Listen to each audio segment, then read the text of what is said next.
Hello, good evening সবাইকে। সবাই কেমন আছো? আশা করি তোমরা সবাই ভালো আছো। তোমাদের ভালোবাসা আমরাও খুব ভালো আছি। আজকে চলে আসলাম আবার একটা ব্লগ নিয়ে। আমার ভিডিওতে বেশিরভাগই থাকে পুজোর ব্লগ, পুজোর ভিডিও। আজকে হচ্ছে গিয়ে রামনবমীর আগের দিন, মানে মহা অষ্টমী।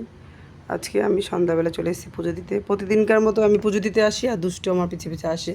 সে বসে থাকবে। আমি আজকে যেহেতু বৃহস্পতিবার, রামনবমীর আগের দিন, আমরা রামনবমী করেছি শুক্রবারে, আজকে ছিল বৃহস্পতিবার। আমি বৃহস্পতিবারে লক্ষ্মীর পাঁচালি পড়বো, আর তার জন্য কিছুতেই পড়তে পারছিলেন না। সে আমার কোলে এসে বসেছে।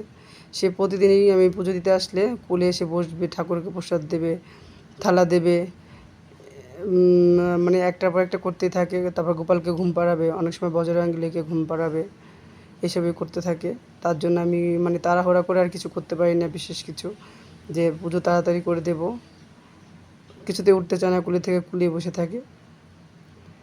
এদিকে দেখো আমার পাঁচালি পড়া কমপ্লিট। যাই হোক, তার বড়মার কাছে না ঠাকুমার কাছে পাঠিয়ে তাকে আমি পাঁচালিটা কমপ্লিট করলাম। তাকে আমি একটা, সে প্রতিদিনকার মতো ওই আমাদের বৃহস্পতিবার একটা বাটা থাকে, লক্ষ্মী বাটা, সেখানে যেহেতু সিঁদুর আর তেল থাকে, ওখান থেকে আসলে পুজো দিতে মানে টিপ দিতে চলে আসে। জন্য আমি তাকে বৃহস্পতিবার পাঁচালি পড়ার পর তাকে টিপ পরিয়ে দিলাম। আর আজকে হচ্ছে রামনবমী। এটা হচ্ছে রামনবমী সকালবেলা আমরা ঘুম থেকে উঠেই চলে গেছি মানে গঙ্গায় চান করতে, আমি আমার বড় যা আর হচ্ছে আমার ভাসুরের মেয়ে পূজা রানী। তোমরা সবাই দেখেছ, আশা করি তোমরা সবাই চেনো ওদেরকে। এটা হচ্ছে গঙ্গার ধারে অনেক শিবলিঙ্গ রয়েছে, আর অনেক পিজনগুলি সব খাবার খাচ্ছিল। সবসময় থাকি কবুতরগুলি এখানে। আর আজকে ছিল জোয়ার, অনেক জল ছিল, বেশি দূরে যাওয়া যাচ্ছিল না, আর ঢেউ ছিল মোটামুটি। দুষ্টু দাদার ছুটি ছিল, যেহেতু এখন ছুটি চলছে, বেশি রাত করে ঘুমায়, সেহেতু তাকে ডাকলাম যে চলো বাবা, আজকে উপাস করবে, গঙ্গায় চান করতে যাই। সে ঘুমে ব্যাবর বলছে না মা, আমি উপাস করবো না, গঙ্গায় চান করবো না। ঠিক আছে, আমরা তাকে ছাড়াই চলে গেলাম। আমি, আমার বড় যা আছে, আমার ভাসুরের মেয়ে, আমাদের পূজা রানী, দুষ্টুর মিষ্টি দিদি ভাই। সে কিছুতেই মানে ডুব দিতে পারছিল না, কারণ এখানে সিঁড়ি ছিল আর নিচে ছিল অনেক গভীর জল, আর ওখানে পাড়া দিয়ে চান করানো যাবে না, অথই জল। পুরা গঙ্গার জলটা পুরো বর্ষার জল যেরকম থইথি থাকে ওরকম জল ছিল। কচুরিগুলো পানাগুলো সামনে চলে এসেছিলো।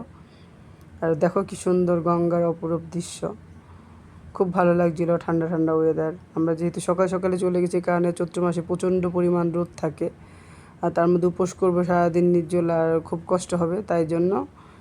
আর হচ্ছে গিয়ে আমরা মানে দেরি করে যাইনি। এদিকে দুষ্টুর বর্মা বলছে গঙ্গার কচুরি ফুলিয়ে দেবো। আমরা তাড়াহুড়ো করে বেরিয়ে গেলাম, কোনো ঝাড়ও নেইনি গঙ্গার জল নেওয়ার জন্য, আর কোনো ফুল দুব্বা ধান কিছুই নেইনি। আমও ভাসিয়ে আসতে পারতাম, কারণ আম গঙ্গায় না ভাসালে আমরা আম খেতে পারবো না, মানে নতুন আম, কাঁচা আম।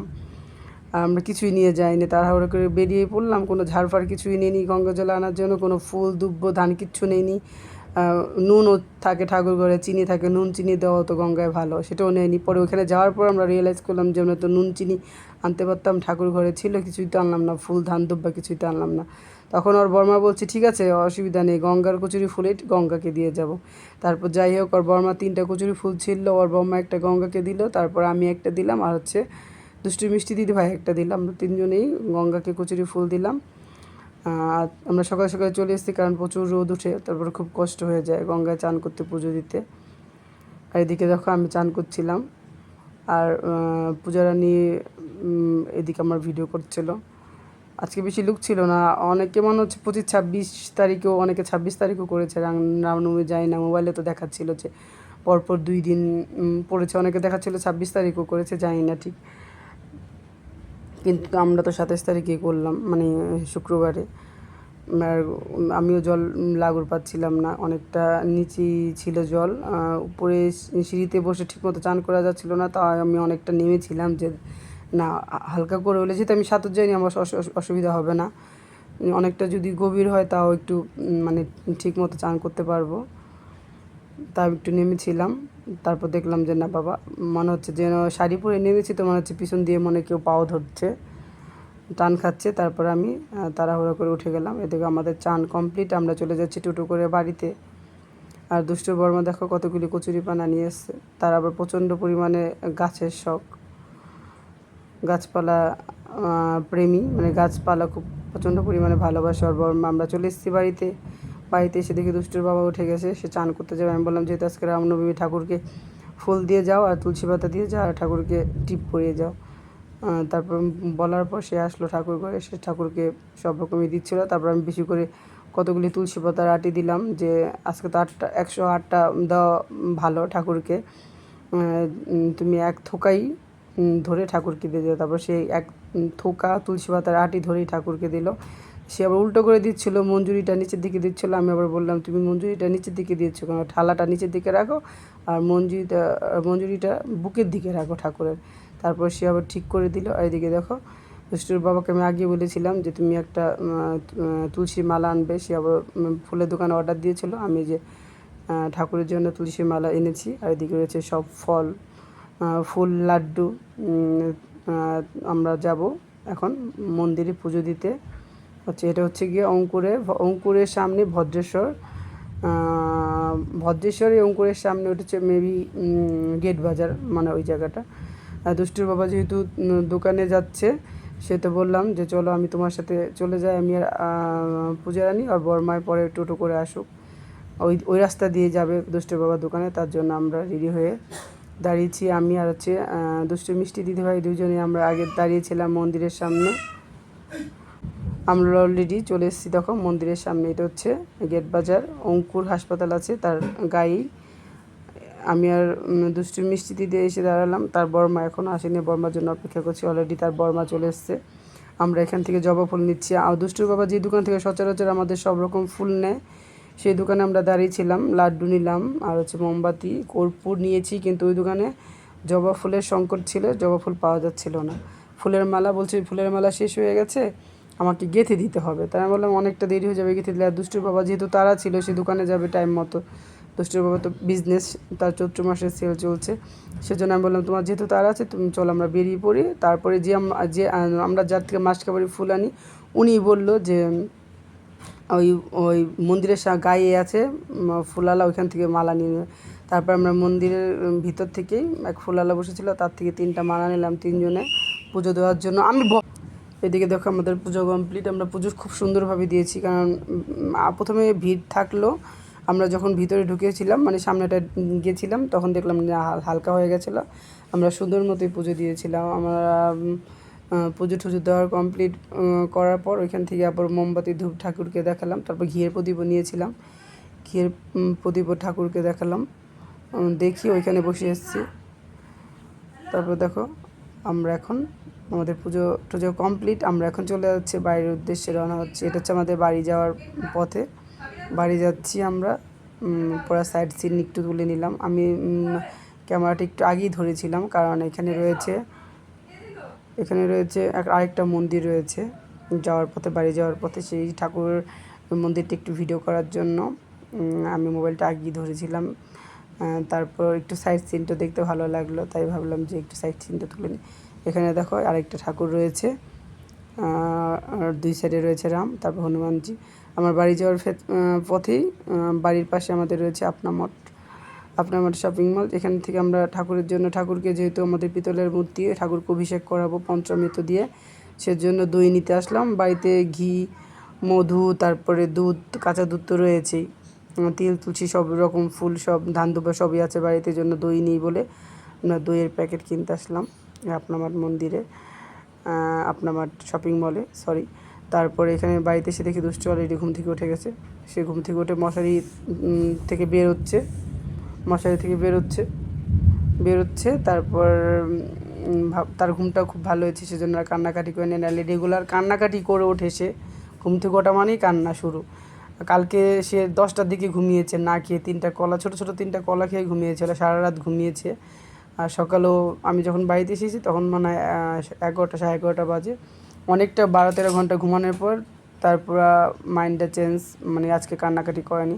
তারপর ঘুম থেকে উঠলো, আমাকে দেখলো, মা কোথায় গিয়েছিলাম? আমি বললাম পুজো দিতে গেছিলাম মন্দিরে। মা আমাকে নিয়ে গেলে না তো? তুমি তো ঘুমাচ্ছিলাম, আমরা গঙ্গায় গিয়েছিলাম। বলছে মা এরপর যখন যাবে তখন গঙ্গায় নিয়ে যাবে। ঠিক আছে। তারপর সে ঘুম থেকে ওঠার পর বললাম মা তুমি চান করে আসো, তারপর ঠাকুরকে দই দিয়ে চান করাবে। বললো মা ঠিক আছে। আমার মেয়ে আবার খুব বাধ্য কথা শুনে, তারপর ঠাম্মাকে বললাম আপনি একটু চান করিয়ে দিন, ও দিদির সাথে ঠাকুরকে অভিষেক করাবে। এটা আমার বড় যা, আমরা সেই পুজো জোগাড় করছিলাম। আর আমার শাশুড়ি মাকে বলার পর সে বাথরুমে নিয়ে গেলো চান করার জন্য। এদিকে আমার বড় যা ফল বানাচ্ছিল সব রকম। আর দুষ্টু দিদি ভাই ঠাকুরকে অভিষেক করা ছিল। দুষ্টু চান করে চলে এসছে। এখন সে আগে গিয়া বাবা বজরঙ্গীকে সে তুলসী অভিষেক করালো, তারপর শিব ঠাকুরকে অভিষেক করাচ্ছে। আর দুষ্টু দিদি তাকে দেখিয়ে দিচ্ছে কী করে করাতে হয়। তার আগে সেই হনুমানজিকে অভিষেক করিয়েছে দই দিয়ে। ওই ভিডিওটা আমার শর্ট ভিডিও নেওয়া হয়েছে, মানে ব্লগ ভিডিও নেওয়া হয়নি। আর এদিকে বলছে দুষ্টু পেটে ব্যথা, যায় না কি হয়েছে, তার খিদে পেয়েছে সেটা বুঝতে পারছে না, তার দিকে বলছে পেটে ব্যথা, কারণ সে এরকম। এদিকে দেখো দুষ্টু দিদি ঠাকুরকে পুরো রেডি করালো। তার আগে আমি সকালবেলা ঘুম থেকে তুলে বাল্যভোগ দেওয়া হয়েছিল। বড় যাকে বলেছিলাম একটু বাল্যভোগ দিয়ে যান, আমি ঘুম থেকে গিয়ে ঘরটার মুছে কমপ্লিট করে গেছিলাম। এদিকে 2 বোন মিলে ঠাকুরকে অভিষেক করানোর পর ঠিক মতো মুছছে, পরিষ্কার করছে। আর এদিকে যেহেতু আমি দুষ্টুকে ভাত খাওয়াইনি, কারণ আমি একবারে খেয়ে দিয়ে মানে ঠাকুরকে 108টা তুলসী পাতা দেবো, সেজন্য আমি চন্দন পাতা নিয়ে তুলসী নিয়ে বসে গেছি। এদিকে সে ঠাকুরকে অভিষেক করিয়ে ফুল দিয়ে, এদিকে পেটে খিদা ছিল, ঠাম্মাকে বলছে আইসক্রিমে টাকা ধরতে। আবার আইসক্রিম খেতে খুব ভালোবাসে। ঠাম্মা আইসক্রিমের জন্য টাকা দিল, সে আইসক্রিম খাচ্ছিল। তখন অলরেডি 12:30 1টা বাজে। তারা অনেকটা সময় না খেয়েছে, তার পেটে খিদা ছিল, কালকে রাত্রে না খেয়েই ঘুমিয়েছে। সন্ধ্যাবেলা আমি একবার ভাত খেয়ে দিয়েছিলাম, তারপর রাত্রিবেলা ছোটো 3টা কলার মতো খেয়ে ঘুমিয়েছিল, আর কিছুই খায়নি।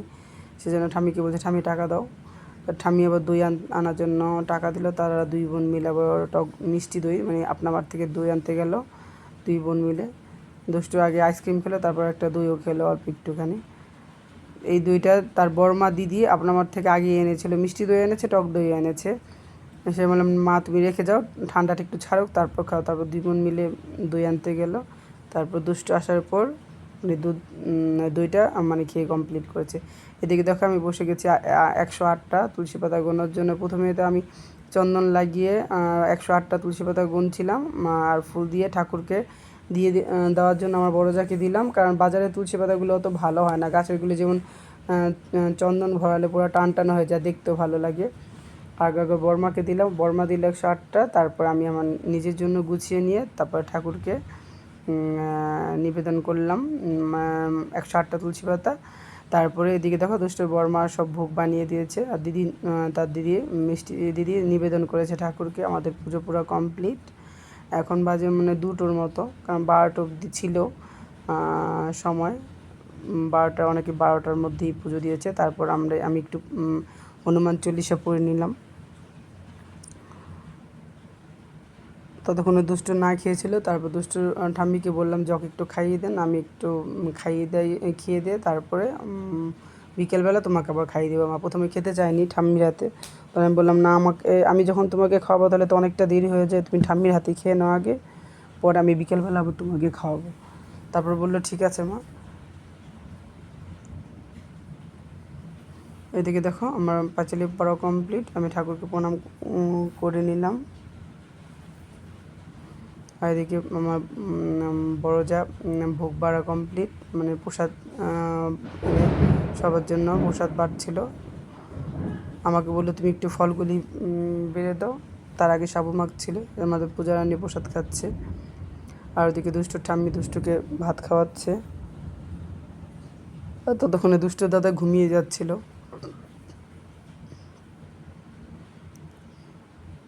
আর বর্মা খায়নি, বর্মা বেলপানা করবে, বেলপানা রেডি করছিল। সবাই